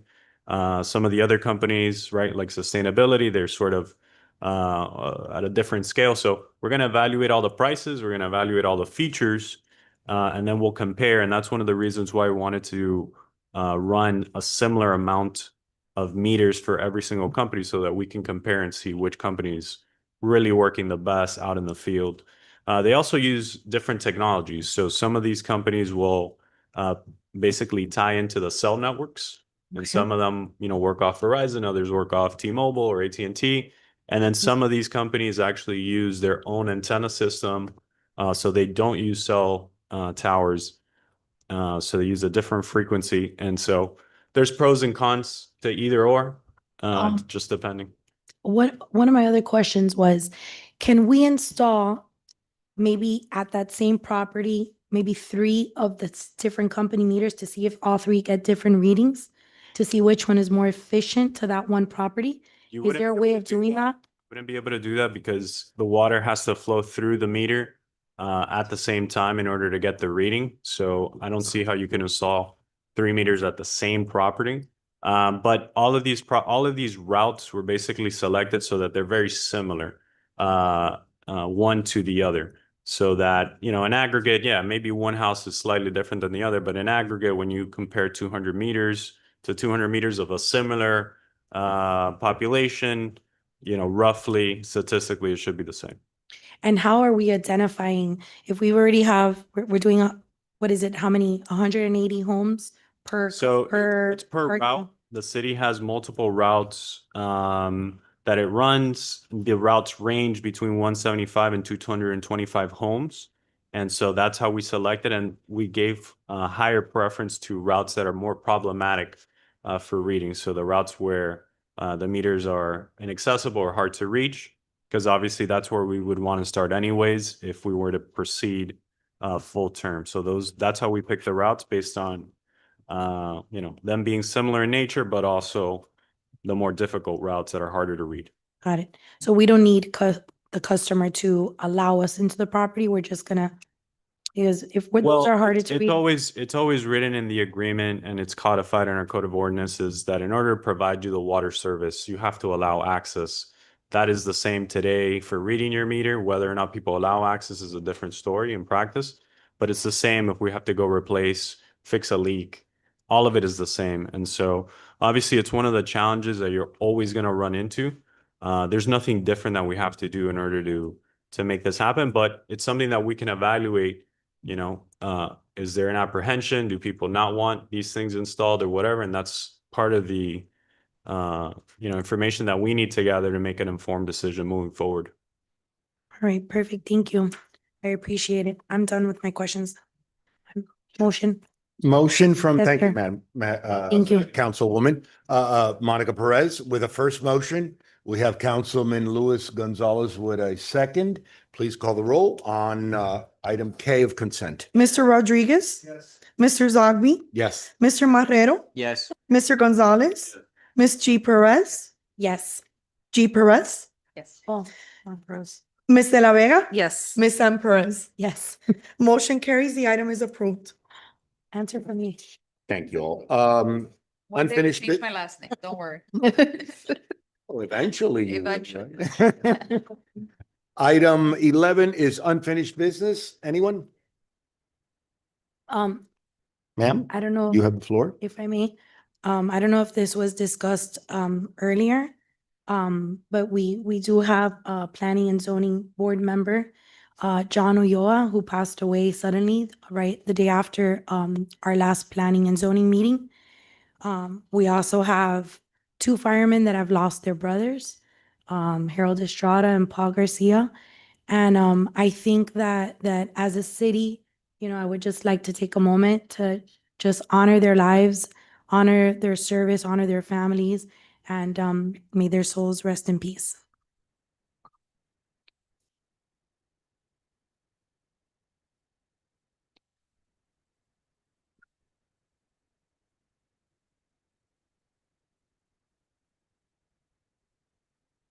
Thank you.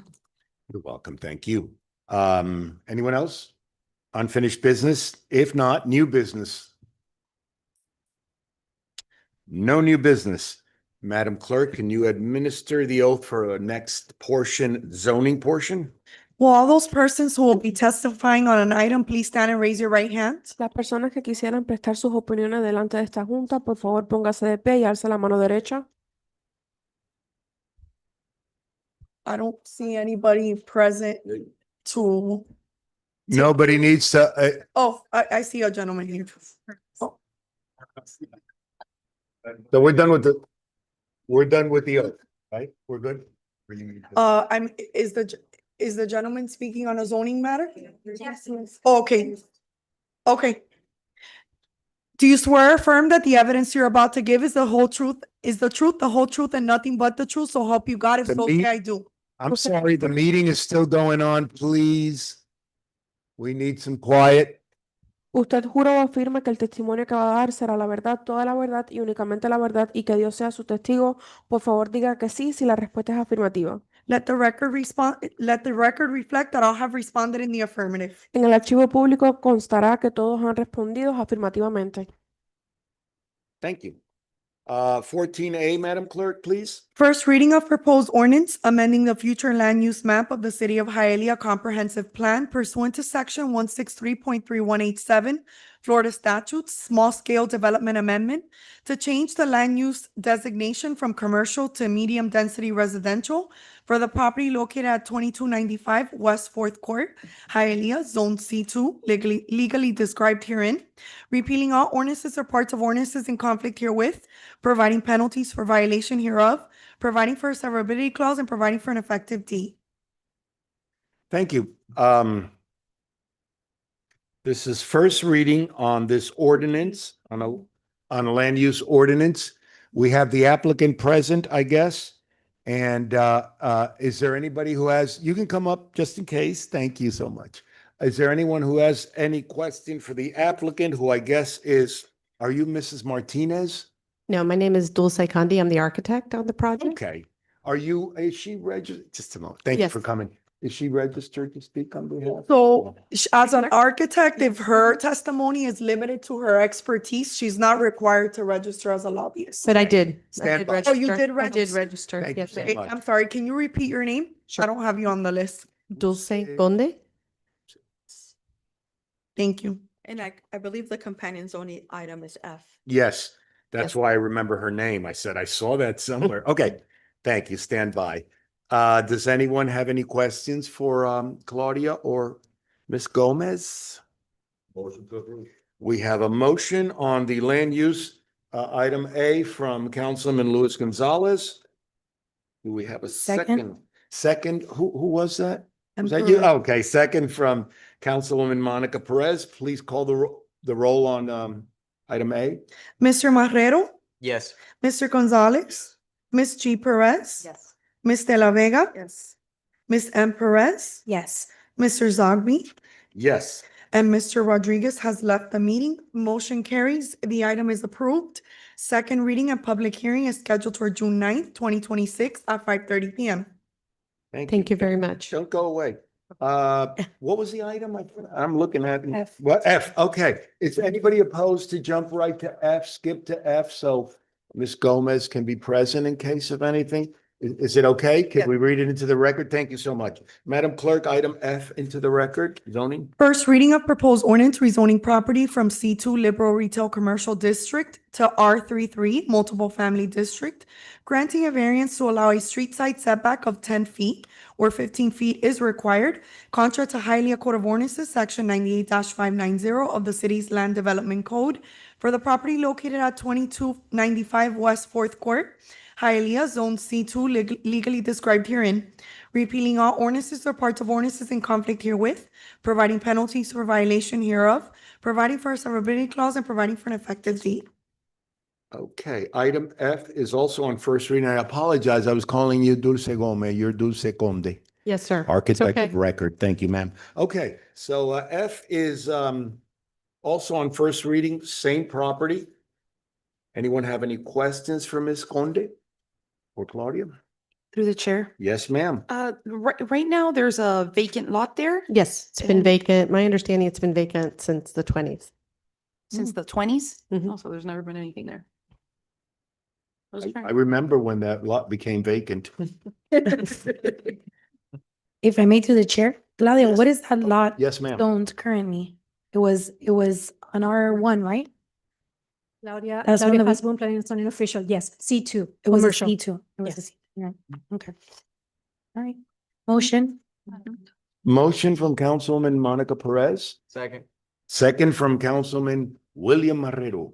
Thank you, sir. Call the roll, Madam Clerk. Ms. G. Perez? Yes. Ms. De La Vega? Yes. Ms. M. Perez? Yes. Mr. Zogby? Yes. Mr. Marrero? Yes. Mr. Gonzalez? Yes. Motion carries. The item is approved. Second reading and public hearing is scheduled for June 9th, 2026 at 5:30 PM. Have a great night. See you. in a Thank you. couple- I just want to say one thing. Yes, I work ma'am. in a lot of cities. It's been great working here. It's been great working with Claudia and her staff. Looking forward to moving the project along. How about Thank you. this council up here? Amazing. Thank you. Thank you so much. Pleasure. you. Thank you. Bye. Good night. Okay. We can go back to item 15A zoning. I'm sorry, this one's been postponed. Yes, sir. Item B postponed. Item C is not postponed. Can you read item 15C into the record? Madam Clerk? Second reading and public hearing of proposed ordinance granting a conditional use permit pursuant to Hialeah Code of Ordinances, section 98-181, to allow the operation of a vocational and technical school for the property located at 3412 West 84th Street, Unit 100, Hialeah, Florida, Zone C2, legally described herein, repealing all ordinances or parts of ordinances in conflict herewith, providing penalties for violation hereof, providing for a severability clause, and providing for an effective date. Item 15C, zoning item 15C is on second reading. We've met the applicant already. Does anyone in the dais have any questions for Mr. Raul Encio? Yes, I am. Thank you. Pleasure seeing you again. Or Claudia? Pleasure of the council. Motion to approve. Motion from Councilman Luis Gonzalez, Second. second from Councilman William Marrero. Please call the roll. Ms. De La Vega? Yes. Ms. M. Perez? Yes. Mr. Zogby? Yes. Mr. Marrero? Yes. Mr. Gonzalez? Ms. G. Perez? Motion carries. The item is approved. Thank you very much. Good night, Encio. Thank Take you. care. Zoning item 15D, Madam Clerk. First reading of proposed ordinance rezoning property from R1, one family residential district to R2, 1 and 2 family district, granting variances to allow one, a total lot area of approximately 6,750 square feet, where 7,500 square feet is required. 2, a front setback of 24.75 feet, where 25 feet is required. 3, a west side setback of 7.08 feet for the principal building and 3.08 feet for the existing detached dwelling unit, where 7.5 feet is required. 4, the existing detached dwelling unit to be legalized with a floor area of approximately 848 square feet, where 1,000 square feet is the minimum required. 5, a rear setback of 5.91 feet, where 25 feet is required. And 6, an east side setback of 4.50 feet, where 7.5 feet is required. All contrary to Hialeah Code of Ordinances, sections 98-544, 98-545, 98-546, 98-548, and 98-547 of the city's Land Development Code for the property located at 574 East 21st Street, Hialeah, zoned R1, legally described herein, repealing all ordinances or parts of ordinances in conflict herewith, providing penalties for violation hereof, providing for a severability clause, and providing for an effective date. Thank you. Zoning item 15D is on first reading, not open for public discussion, but certainly open for our discussion. I guess that's the applicant, Ms. Irma Garcia. And Claudia, stand by. Hey, does anybody have any questions about this petition? Through the chair. Yes, ma'am. I just wanted to get a little bit more information. So is this one, what is it? Yes, so this is a property with zoning classification of a single-family home. Yes. They received a violation for a detached structure that it was developed in the rear of the property. Okay. So based on the conditions of the block, of the neighborhood, the best approach, it was to rezone the property to an R2. And then legalized for the property owner to go through all the legalization process to obtain site plan, concurrency, building permits to convert it into an R2 property for those 2 units. So that second unit does have people living, is it? There's an entrance. Spanish translation. We need this for this type of proceeding. We need a translator. So I asked her in Spanish if she has people living in there, and she affirmed that there is people already living in the. On behalf of the city, you can translate for the applicant. The applicant has to have an independent translator. Sí, sí, en la otra unidad vive mi hijo. In the other unit, her son is living there.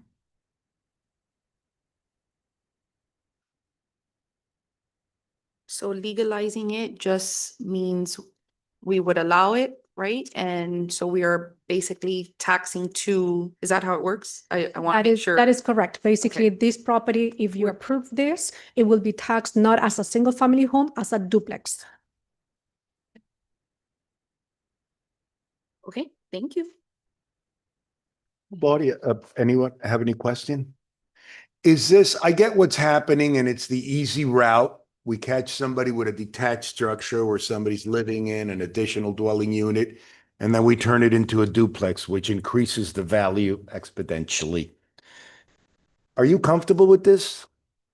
In this particular Yeah. case, yes. The location of the property, Mhm. it is, the characteristics for the zone is Okay. close to the station. For this particular, yes. Do they have, I don't have the drawing, the map, The parking- within the 500-foot radius, are there other Yes. They are legal duplexes? They're legal, and they're actually even denser, zoning classifications close Okay. by. They do have, even, yes, R35, which is the higher, and R3s and another R2s within the 500 radius location. And they do have the 4 parking spaces. No variance on that. Thank you. No variance on that. Thank you. Anybody have any other questions for item D? For Mrs. Garcia or Claudia, or pleasure of the council? Motion to approve. Motion from Councilman Luis Gonzalez. We have a second from Councilwoman Jailene Perez. Please call the roll, Madam Clerk. Ms. M. Perez, Yes. Mr. Zogby, Yes. Mr. Marrero, Yes. Mr. Gonzalez, Yes. Ms. G. Perez, Yes. Ms. De La Vega. Yes. Motion carries. The item is approved. Second reading and public hearing is scheduled for June 9th, 2026 at 5:30 PM. Good night. Yeah. Item E, Madam Clerk.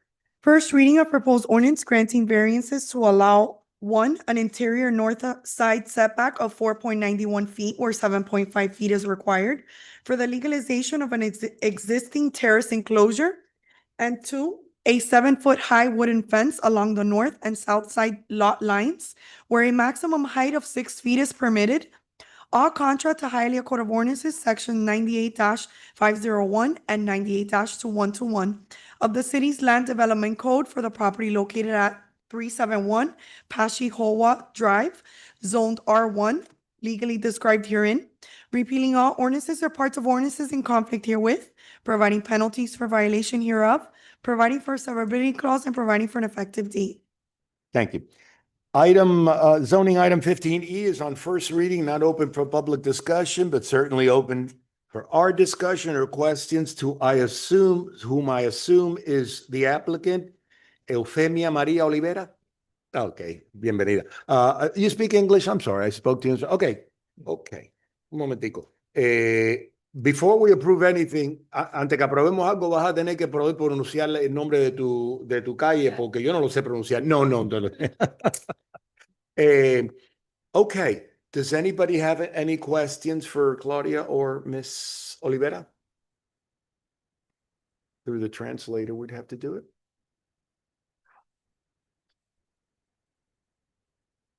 Motion to approve it. There's no questions. Okay. Motion from Councilman Luis Gonzalez on 15E. Second. Second from Councilman William Marrero. Please call the roll, Madam Clerk.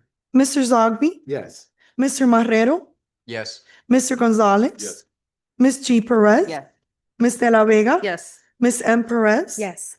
Motion carries. The item is approved. Second reading and public hearing is scheduled for June 9th, 2026 at 5:30 PM. 2 weeks. Thank you. Have a good night. And unless anyone has anything to add, I will, oh. Go ahead. Frank de la Paz, 11,000 Southwest 104th Street.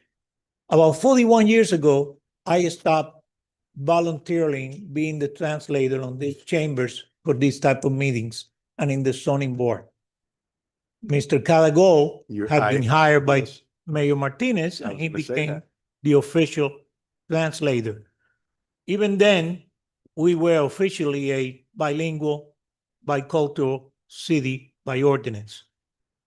I understand what happened today. I think that you all can request from administration how you end up getting a translator into these chambers. Because in as much as 41 years have gone by, a lot of things remain the same. And in the next 4 years, you're gonna get a lot of people, believe me, asking for translators dealing with city services, especially with the condominium community. The majority of those buildings built in 78, 79, and to the middle of 85 are becoming issues now with 30 and 40-year recertifications and 10-year recertifications. And I think it's a disservice for citizens not being able to communicate properly because the city doesn't have a translator here. If we could afford it back in 85, even though that translator had all the beautiful duties.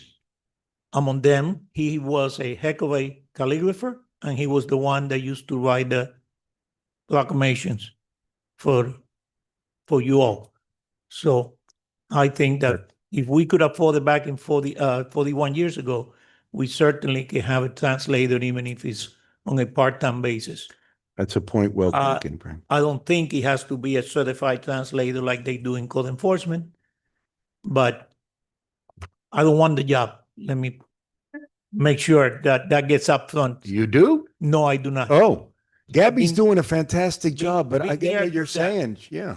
And sometimes, especially in the zoning hearing, Yeah. it gets crazy when she read the recommendation and then have to translate it again. And at one point, I feel that we might even have some legal liabilities of the back and forth that a lot of people don't understand at the end of the day what happened because of lack of a proper translation. That's just my opinion. I agree. Good night.